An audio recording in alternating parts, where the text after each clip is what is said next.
앞에서 이어지는 강의입니다. 자, 그러면은 앞서 말씀드린 것처럼 아이들에게 인기를 쫓아간다든가 또는 부모님들의 생각으로 예를 들어서 뭐 저기 얘는 이런 대학에 갔다더라 그래서 뭐 제가 훌륭한 아이고 이렇게 이야기하면 아이들로서는 자괴감이 들 수도 있고 실제로 그게 안 됐을 때는 나는 떨어지는 사람 스스로를 이렇게 정신세계를 갉아먹는 거라고 이제 제가 아이들의 정신세계를 갉아먹는 역할을 한다고 제가 말씀드렸죠. 그래서 부모님들께서 하셔야 되는 건 첫 번째는 다시 제가 재차 강조하지만 아이가 스스로 자존감과 자신감을 회복할 수 있도록 분위기를 만들어 놓는 겁니다.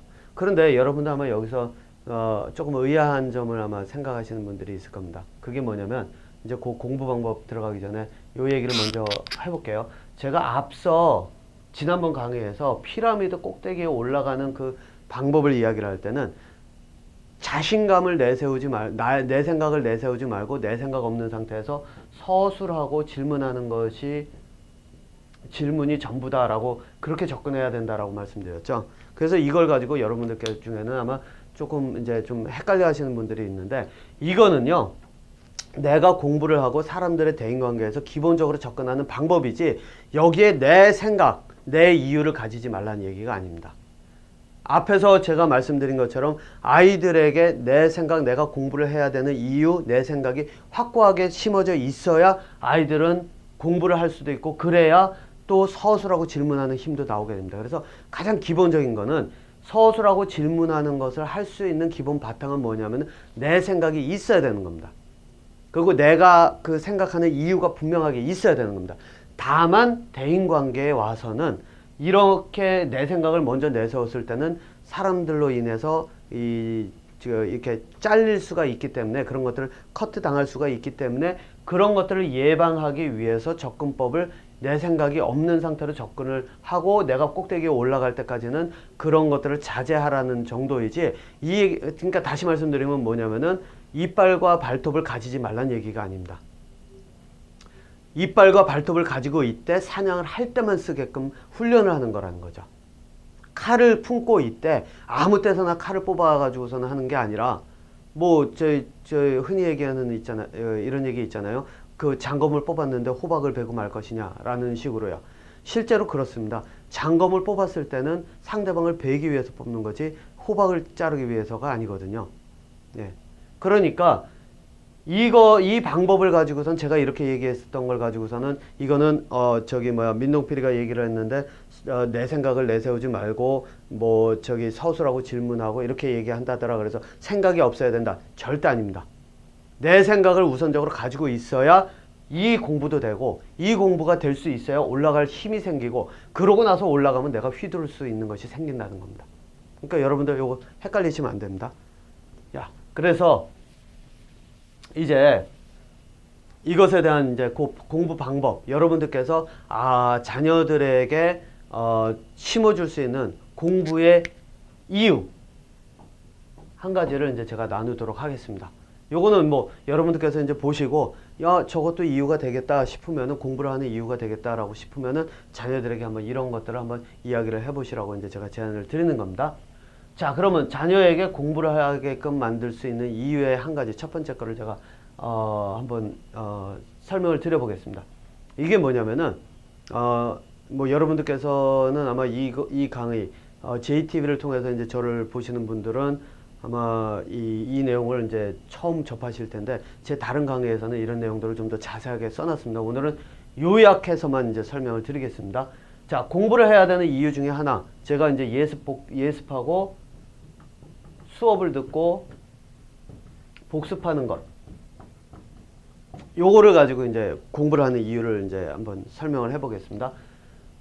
여기서 수업은 이제 제가 이걸 실전으로 바꾸겠습니다. 왜냐면 이제 이게 실제에서 쓰이는 거니까요. 자, 그래서 제가 예를 들어 가지고 누군가와 이제 협상을 계획을 하고 있습니다. 내일. 그럼 제가 해야 될 일이 뭘까요? 처음에 예습을 쭉 하죠. 어떤 일이 어떻게 벌어질 것이며 상대방이 가진 건 뭐고 내가 가진 건 뭐고 이런 것들을 쭉 하고 또 내가 궁금한 것들에 대해서 질문을 쭉 적어 놓을 것입니다. 예상 문제집 같은 거죠. 그러니까 요거는 사실상 좀 단계가 높은 거긴 한데 제가 이제 전반적인 이야기를 하느라고 제가 하는 겁니다. 그래서 시뮬레이션이라고 하는 것 예상 문제집 같은 거를 쭉 뽑아 놓고 시뮬레이션 같은 것도 해가면서 합니다. 그러고 나면 이제 다음 날이 되면 어디로 가죠? 실전으로 가죠. 실전으로 쭉 가가지고 이제 상대방에게 접근을 합니다. 그래서 가지고 있는 거를 쭉 접근을 했는데 상대방이 예상하지 못했던 거를 가지고 흔히 얘기하는 허를 찌른다 그러죠. 허를 딱 찌르고 들어옵니다. 그래서 거기에 대해서 제가 대응을 제대로 못했습니다. 그럼 이제 어떻게 해야 될까요? 허를 찔렸기 때문에 이제 이 협상은 결렬이 됐고 저는 이제 되돌아왔습니다. 그러면은 여기서는 이제 실패한 거죠. 결국은 실패를 했지만 이제 저는 어떻게 하느냐? 와가지고 복습을 합니다. 내가 가졌던 건 이러이러한 내용이었는데 협상에 가서 봤더니 이러이러한 내용이 새로가 나왔다. 그럼 나는 이제 어떻게 할 것인가? 이것과 이것을 비교하고 설명을 해가면서 이걸 가지고선 다시 질문들을 만들고 여러 가지 궁리를 해봅니다. 그 다음에 어떻게 하죠? 여기서 된 것이 복습이 됐으니까 이걸 그대로 가져가면 이게 예습이 되죠. 이걸 가지고 다음번 협상에 그대로 씁니다. 그럼 어떤 현상이 벌어질까요? 계속 이 방법으로 돌리게 되면 내 두뇌는요, 협상이라고 하는 것에서 계속해서 이 능력이 키워져 나가게 됩니다. 거기다가 내가 협상 능력이 키워져 나가면 나갈수록 어떻게 되느냐? 여기서는 실질적으로 이 협상을 하는 도중에 제가 몰랐던 것, 그러니까 여기서 질문을 만들어 놓고 막 이렇게 하다 보면은 몰랐던 것이지만 허를 찔렀음에도 불구하고 내가 이거를 바로 그 자리에서 대응을 할 수 있게 됩니다. 흔히 얘기하는 대로 뭐 가끔 사람들이 이런 얘기도 하죠. 어떤 사람들은 뭐 싸움을 하는 과정에서 싸움을 배운다. 바로 이게 그겁니다. 이게 기본적인 틀이 만들어지고 나면 실전에 들어가서는 실제 싸움을 하는 과정에서 싸움을 배우는 현상이 되기 때문에 상대방이 가지고 있는 것을 내가 받아들이면서 임기응변으로 대처를 할 수 있는 능력도 점점 커갈 수가 있다는 거죠. 그래서 이거를 계속 돌리게 되면 내 두뇌는 말 그대로 괴물이 됩니다. 어떤 형태의 괴물이냐? 가지고 있는 것들이 굉장히 많아지기 때문에 이게 단순히 지식이 아니라 이거는 실전뿐만 아니라 내가 공부를 한 것도 같이 들어가기 때문에 말 그대로 사람들의 폭발적인 그런 어떤 개념이 늘어납니다. 거기다가 상대방과 실전에서 부딪히면서 있는 것도 다 흡수를 하니까 말 그대로 다른 사람들의 지혜, 개념까지, 저는 지식이라고 얘기하지 않습니다. 다른 사람들이 가지고 있는 그런 지식이나 개념까지도 폭발적으로 흡수를 할 수 있는 말 그대로 괴물이 되는 거죠. 이것이 어디에 쓰일 수 있느냐? 예를 들어서 요거 예습하는 거 운동 경기라고 해볼게요. 그럼 운동 경기면은 내일 축구가 있는데 그래서 예습하고 축구를 실전을 뜁니다. 오면은 복습을 합니다. 이것들을 계속 반복하면 어떻게 될까요? 신체적인 조건에 따라서 뭐 이 근육의 힘이나 이런 것에 따라서 뛰는 속도나 이런 것들의 한계 때문에 조금 어려울 가능성은 있지만 어느 정도 기본적으로는 다른 사람들보다는 훨씬 앞서갈 수가 있게 되는 겁니다. 자, 그렇기 때문에 이걸 보면은 운동뿐만 아니라 전자게임에도 쓸 수 있습니다. 애들이 흔히 컴퓨터 게임이나 이런 것들을 하죠. 그러면은 컴퓨터 게임을 할 때도 이 방법을 그대로 적용한다고 한번 생각해 보세요. 아이들에게 이제 적용할 수 있도록 만든다고 해보세요. 그럼 어떨까요? 컴퓨터 게임을 하면서 공부를 합니다. 근데 공부를 하는데 여기서 하는 공부는 뭐냐? 공부 방법을 익히는 공부가 됩니다. 공부 방법을 익히는 공부요. 이렇게 공부 방법을 아이들이 하고 있는 것에서 점차적으로 공부 방법을 접근을 심어주면서 가다 보면 나중에 가서 아이들이 가지고 있는 주제가 운동도 아니고 협상도 아니고 게임도 아니고 이게 학교 공부로 점차적으로 바뀌어간다고 한번 생각해 보세요. 어떨까요? 엄청나게 큰 힘을 가지게 됩니다. 단순히 지식만을 쌓는 것이 아니라 여러분들 이렇게 생각하시면 됩니다. 지식이라고 하는 거는 제가 그 얘기를 잠깐 하고 넘어갈게요. 지식이라고 하고 있는 거는 여러분들 시험을 봤으면 아마 기억을 하실 겁니다. 지식이라고 하는 거는 전구를 가지고 있는데 그 순간에는 불이 들어와 있습니다. 그런데 시험을 딱 보고 나서 끝나고 나면 돌아서면 다 잃어버리죠.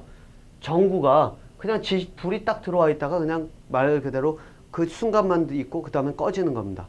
그런데 공부 방법, 아까 말씀드린 그 공부 방법은 뭐냐면은 계속해서 연결고리를 만들어가면서 새로운 이 전구와 연결을 시키는 겁니다. 이런 식으로요. 그러니까 어떻게 되느냐? 두뇌를 3차원의 거미줄이라고 생각을 하잖아요. 3차원의 거미줄로 생각을 하면 지식이 여기 있고 여기 있고 여기 있고 따로따로 떨어져 있을 때는 불이 들어왔다가도 그냥 꺼져버리는 형태. 그래서 기억도 안 나고 학교 공부가 대학 졸업하고 나서 뭐 한 1년 지나면은 그 분야에 있지 않는 한 다 잊어버리는 그런 형태가 되지만 이것들이 연결고리가 만들어져 있잖아요. 점차. 그러면 어떤 현상이 벌어지느냐. 어느 한 군데서 불이 딱 들어오면 이 나머지가 한 번에 다 들어옵니다. 그러니까 이게 실제로 전구들을 계속 연결해 가는 과정입니다. 따로 떨어져 있는 전구가 있었다 그러면 그것도 연결을 하는 과정이고요. 그러니까 말 그대로 전선으로 전구들을 쭉 연결을 해 놓으니까 하나만 딱 켜면은 나머지가 한 번에 불이 들어오니까 그래서 제가 앞에서 말씀드린 그 협상 얘기도 바로 이겁니다. 사람들이 가지고 있는 걸 가지고 딱 들어오면은 그와 비슷한 게 있으면은 다른 부분에 다 불이 들어와 있기 때문에 이 사람들이 뭐를 가지고 들어오든 어디서 들어오든 나는 유동적으로 대처를 할 수가 있게 되는 그런 두뇌의 능력을 가진다는 겁니다. 거기다가 추가적으로 상대방이 가지고 있는 그런 어떤 지식이나 개념을 흡수하는 힘까지 이것도 이제 저희 질문에서 나오는데 그것까지 합치게 되면 말 그대로 이 사람은 천하무적이 되는 거죠. 두뇌의 영역에 있어서는요. 네. 바로 이러한 능력을 가지게 되고 그러면은 분야의 문제일 뿐이지 그 분야에서 공부를 시작하면 폭발적으로 그 완전히 다른 차원의 공부를 할 수가 있게 된다는 겁니다. 그것이 정치 분야든 경제 분야든 뭐 수학 분야든 상관이 없습니다. 개념 자체가 달라지고 사고 자체가 달라지기 때문에 굉장히 그 새로운 영역의 그런 어떤 두뇌의 그런 힘을 발휘할 수가 있게 된다는 거죠. 네. 자, 그러니까 여러분들께서 이제 한번 이런 생각을 한번 해보셔야 됩니다. 내 아이의 앞길에 실제로 진정 필요한 것은 무엇인가?